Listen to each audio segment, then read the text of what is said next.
ठीक। एक फार्मूला हमेशा याद रखिए कि बेबी को हम लोग जो भी इंट्यूबेशन करेंगे, जो भी करेंगे, तो उसको हम लोग क्या सपोर्ट दे रहे हैं? ब्रीदिंग सपोर्ट देने का कोशिश कर रहे हैं, सांस देने का कोशिश करेंगे, है ना। तो सांस कितना चाहिए? तो एक बार में जितना हम सांस लेते हैं और छोड़ते हैं उसको बोलते हैं टाइडल वॉल्यूम। क्या बोलते हैं? Tidal volume. तो उस टाइडल वॉल्यूम का एक फॉर्मूला है जो न्यूनेटल का है। उस टाइडल वॉल्यूम को फॉर्मूला को नोट कर लो। 1 किलो का बच्चा अगर है तो 2 से 3 ml टाइडल वॉल्यूम देते हैं। कितना? 1 किलो को 2 से 3 ml न्यूनेटल को। अगर यही बच्चा पीडियाट्रिक हो जाएगा, 5 किलो से ऊपर का हो जाएगा, तो उसको हम लोग देते हैं कितना? 4 से 6 ml। 4 से 6 क्या रहेगा? जी सर। 2 से 3 ml न्यूनेटल को और 4 से 6 ml पीडियाट्रिक को। बाकी एडल्ट को हम लोग 6 से 8 ml देते हैं। ठीक।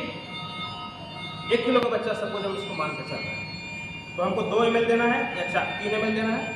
2 या 3 ml देने के लिए हमको इस एम्बू बैग में प्रैक्टिस करना पड़ेगा सबसे पहले कि कितना दबाना है इसको, क्योंकि इंट्यूबेशन से पहले इसको प्री ऑक्सीजनेशन करना होता है। ओके, तो NIV का मास्क आप निकालोगे ना, और इसको पूरी तरह से 100% से ऑक्सीजनेट करेंगे। तो सपोज ये बेबी मैंने कनेक्ट कर दिया था, ठीक है, कनेक्ट कर दिया। अब हम इसको क्या करेंगे? 2 से 3 ml देंगे, ठीक है ना, ऐसे ही करते हैं ना। तो इसको लगाया हमने, इसको हमेशा देखना है लगाने के बाद इसको कि ये ओपन होना चाहिए। ध्यान रखना, इसको हमेशा ओपन होना चाहिए। इसको अगर आप क्लोज कर दोगे तो ये बेबी के लिए डेंजर हो जाएगा। समझ में आ रही है सबको? ये क्या होना चाहिए? ओपन। इसको घुमा के ओपन रखना है, ठीक। अब हम क्या करेंगे? बेबी को ये C&E मेथड बोलते हैं इसको, क्लैंपिंग का। C को ऐसे पकड़ना, C देखो ऐसे C, और E देखो, ये E दिख रहा है ना, ये ऐसे C से इसे क्लैंप करेंगे और E से इसको चीन को पकड़ के उठा लेंगे, है ना, ऊपर की तरफ हल्का सा, ताकि एयर वे ओपन हो जाए इसका। और इसको प्रेस कर देंगे, C से प्रेस कर लिए इसे और E से इसको उठा लेंगे, हल्का सा ऐसे करना है।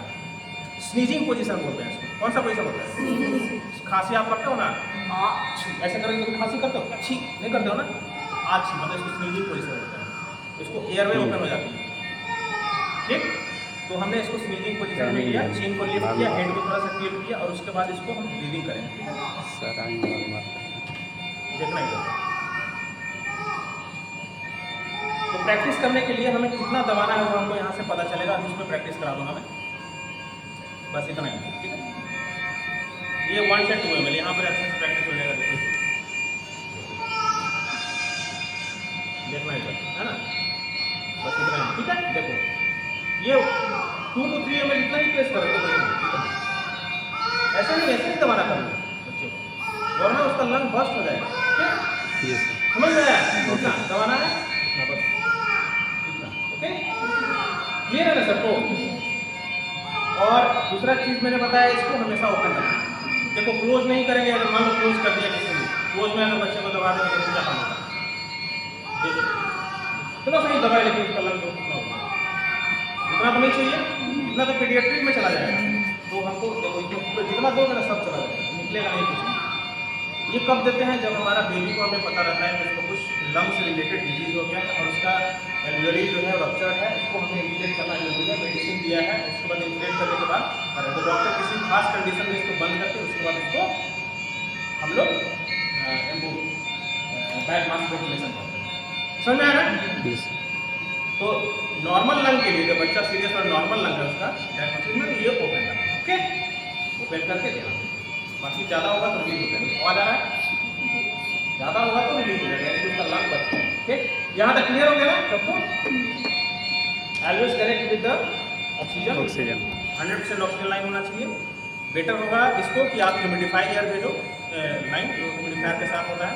अगर ह्यूमिडिफायर नहीं है तो ड्राई ऑक्सीजन भी भेज सकते हैं, लेकिन वो ज़्यादा समय तक नहीं। अगर लॉन्ग आप ये कर रहे हो, एम्बू कर रहे हो, तो आप ट्राई करना कि उसको ह्यूमिडिफायर के थ्रू भेजें, ठीक है ना। क्योंकि आपको सांस देंगे, अगर ड्राई गैस देंगे ना तो आपको ये गला सूखने लगेगा सारा। ठीक, तो इसको हम लोग ह्यूमिडिफाई, जो आपका बॉटल होता है ह्यूमिडिफायर बॉटल, उसमें लगा के उसमें आप फ्लो को मेंटेन करो। 2 लीटर 3 लीटर ऐसा रखो। ज़्यादा सीरियस बच्चा है तो उसको 4-5 लीटर को ले जा सकते हैं, ठीक है। बहुत ज़्यादा सीरियस तो 10-12 भी ले जाते हैं। ठीक, फ्लो हम बढ़ा रहे हैं, हम लोग उसका गैस का वॉल्यूम को नहीं बढ़ा रहे हैं। वॉल्यूम तो आप जितना दबाओ उतना ही जाएगा। फ्लो अगर मिलेगा तो ये हमेशा ये खुल जाएगा ये पूरा तेजी से, है ना। और फ्लो बढ़ा रहेगा तो आप हमेशा प्रेशर को क्रिएट कर सकते हैं। ये प्रेशर ही है, ठीक है। यहाँ तक क्लियर हो गया सबको? ये आपने ऑक्सीजनेट कर दिया इसको, सबको जैसे दिया, मॉनिटर में देखा, पूरा मेरा 100% अचीव हो गया। कितना मिनट तक देना है? कम से कम 3 मिनट। ट्रेनिंग में बोलूँ कितना देर तक? कम से यहाँ कम पर 3 मिनट डॉक्टर तक आए इस बीच में आप पूरा ट्रे को रेडी करना है। इंट्यूबेशन का जो ट्रे होता है उसको रेडी करना है। इंट्यूबेशन के ट्रे में सबसे इंपॉर्टेंट क्या है? तो यहाँ ट्रेनिंग में हमको स्टेथोस्कोप और उसका ब्लेड 0 नंबर का स्ट्रेट ब्लेड। ये देखो स्ट्रेट ब्लेड है, सीधा है ना। एंगल ब्लेड भी आता है इसमें, वो हमारा एडल्ट केस में यूज होता है, पीडियाट्रिक एडल्ट केस में इसमें नहीं है, हमको नेटल सेट आता है। स्ट्रेट 0 नंबर, ठीक है। इसको कौन सा टाइप होता है? मिलर टाइप, MIL, देखो लिखा रहता है MIL, मिलर टाइप 0 नंबर हमेशा देखना है, स्ट्रेट होना चाहिए। और इसको लगा के पहले जो भी प्ले रेडी कर रहे हैं उसको देख लेना चला के कि ये लाइट जल रही है कि नहीं, ये इंपॉर्टेंट है, लाइट जलना चाहिए। बैटरी ऑलवेज हमेशा keep in this tray, new battery इधर, नया बैटरी का सेट भी इस ट्रे में होना चाहिए, क्योंकि मान लो डाउन हो गया नहीं दिख रहा है तो आप बैटरी लेके कोई जगह भागोगे नहीं, आपके पास 3 मिनट बचा हुआ है बस, ठीक है। ये क्लियर है? जेली, ये आपका जो नंबर यूज होते हैं, कौन सा नंबर यूज होता है इसमें? 3.2 न्यूनेटल में ये आप लोग को ज़्यादा आइडिया है, देख लेना। 3 नंबर यहाँ लिखा हुआ है, 3 है ना, हाई 3 होता है, हाई 3 का ये आप यूज कर लेना इसको। उसके बाद एक आपका स्टाइल ग्लव्स और हैंड का सैनिटाइजर, तो ये सब जरूरी चीज़ें हैं, ठीक है। तो हम लोग इसको प्रोसेस करेंगे। सबसे पहले हम बेबी को करेक्ट पोजीशन में लाएंगे।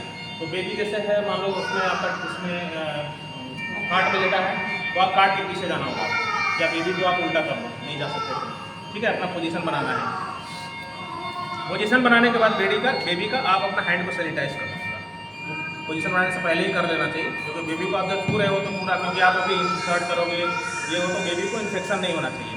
वियर द ग्लव्स, ग्लव्स पहन लो।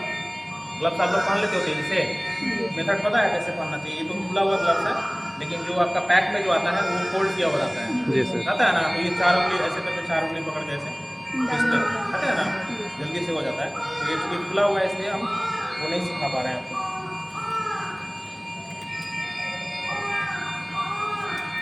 ये पहन लेना जरूरी है, जो बिना ग्लव्स का काम नहीं करना, बेबी इन्फेक्शन हो जाएगा। तो आप जब लंग का ट्रीटमेंट करने जा रहे हो पता चला कि लंग इन्फेक्शन हो गया, ठीक है ना। तो always wear the gloves, then do the procedure, ठीक है ना। और ये तेजी से पढ़ना सीखना चाहिए, ये लेकिन प्रैक्टिस करो आप।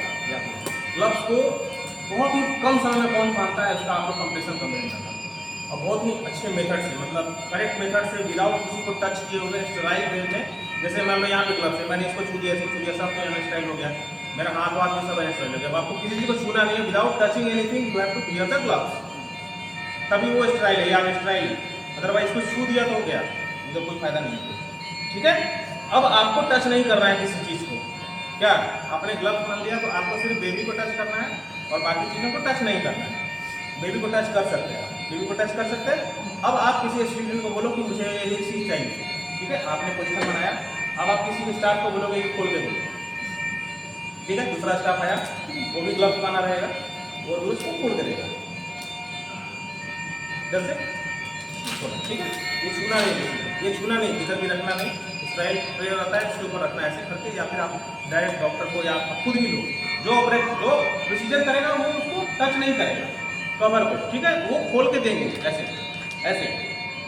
आपको क्या करना है, आपको सिर्फ इसे टच करना है, क्लियर है ना। बाहर का सरफेस को टच नहीं करना है, सबको समझ में आ रहा है? आपको जो टच करना है मैंने बता दिया, वो खोल के दिए, आप इसको निकालो अंदर, सबको समझ में आया? इसको आपने दाएं हाथ में, बाएं हाथ में आपको वो देगी ऐसे, जला कर देगी, आपको दे नहीं, क्योंकि आप दोनों हाथ इंगेज हो जाएगा, फिर आपका वो जला कर दे देंगे आपको, ऐसे पकड़ना है, ठीक है। इसमें जेली लगाने के लिए उसको बोलना है, तो आप इसको खोल के जेली लगा दो इसके ऊपर।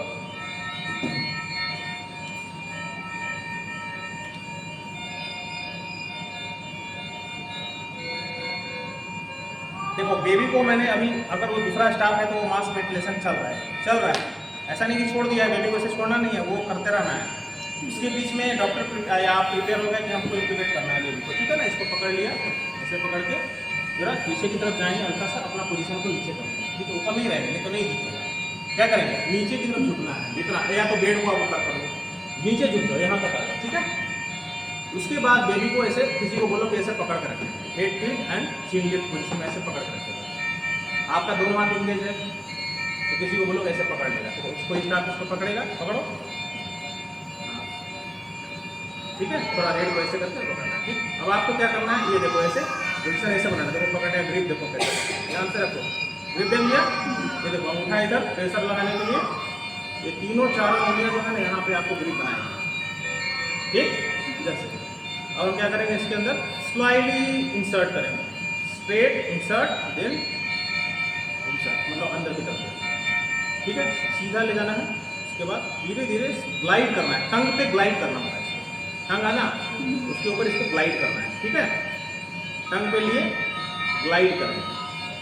अब हम इसका जबड़ा होता है ऊपर में इधर, इस पर प्रेशर नहीं देना है, कहाँ देना है, हम इसके ये वाला जो पोर्शन है हम अपना हाथ का इसके ऊपर लगाएंगे और हाथ के ऊपर प्रेशर दे रहे हैं उसके चीन पे यहाँ पे।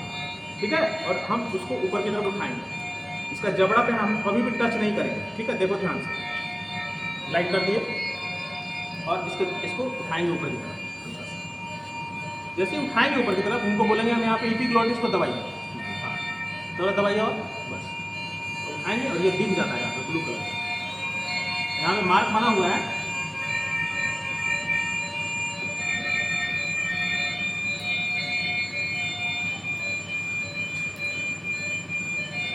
ये थोड़ा डिफिकल्ट प्रोसेस होता है, तो आपको प्रैक्टिस से समझ में आ जाएगा। ठीक है ना,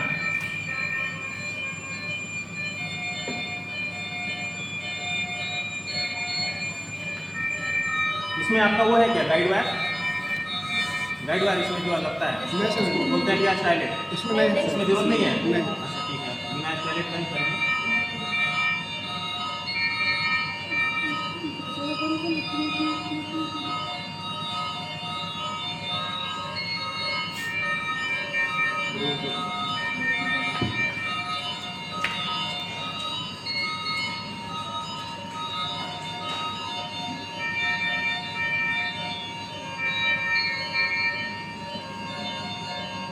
देखिए अभी जो इंसर्शन हुआ है, I am not damn sure कि वो सही गया है कि नहीं गया। ठीक है, लेकिन आपने इंसर्ट किया, जितना भी किया ट्राई किया, इंसर्ट हुआ है, इंसर्ट हो गया है, then you have to test it. कैसे टेस्ट करेंगे, इसको लगाइए और इसको चेक करना है। देखो ये कहाँ गया है, इसोफेगस लाइन में चला गया, यानी कि इंसर्शन सही नहीं है। देखो यहाँ लग रहा है, इसमें गया, दिस इज इसोफेगस लाइन और this is this two are lungs. तो यहाँ पर तो आपको दिखाने के लिए मैंने प्रैक्टिस करवा रहे हैं, तो बता रहे हैं कि ये इसोफेगस लाइन में गया है, रॉन्ग इंट्यूबेशन है। बट यहाँ तो बॉडी है, तो यहाँ तो आपको दिखेगा नहीं, तो कैसे पता चलेगा, कैसे पता चलेगा कि इसोफेगस में गया है या फिर लंग में गया, स्टेथोस्कोप से, है ना। तो सपोज ये आप इसको दिया मैंने, आप स्टेथोस्कोप निकालोगे, निकाल के उसको चेक करेंगे, है ना, चेक करेंगे। कहाँ चेक करेंगे, इसके लेफ्ट और राइट लंग, इसको दबा रही ना, इसको चेक करेंगे कहाँ पे हमें ये साउंड क्रिएट हो रहा है, साउंड, और फिजिकली ये दिखेगा भी यहाँ पे चेस्ट का जो है वो आपको दिखेगा। तो साउंड यहाँ पे हम लोग सुनेंगे, इसको साउंड आ रही है दोनों साइड में। अगर साउंड एक साइड में आ रही है, दूसरे साइड में नहीं आ रही है, तो भी रॉन्ग इंट्यूबेशन है, उसके लिए हमें इसको थोड़ा खींचना पड़ेगा। अगर दोनों तरफ साउंड नहीं आ रही है, इसका मतलब ये इसोफेगस लाइन में गया है। अगर एक तरफ साउंड आ रही है, तो इसका मतलब ये इंसर्शन जो है वो राइट लंग या लेफ्ट लंग में गया है।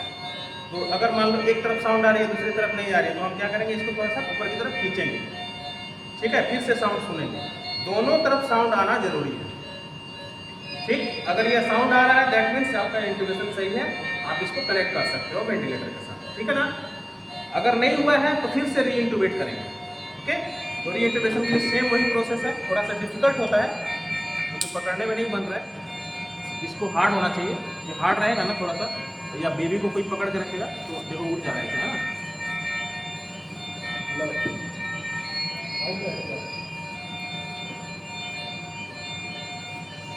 देखो इस बार हमें पूरा क्लियर दिख रहा है, तो ये पक्का इसमें सही जाएगा।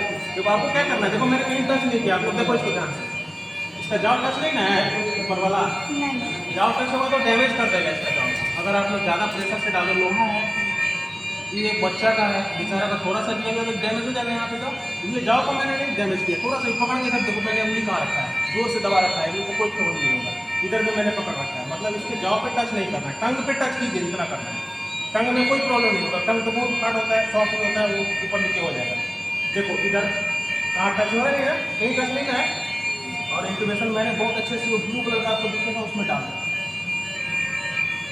ये मैंने डाल दिया, ठीक है।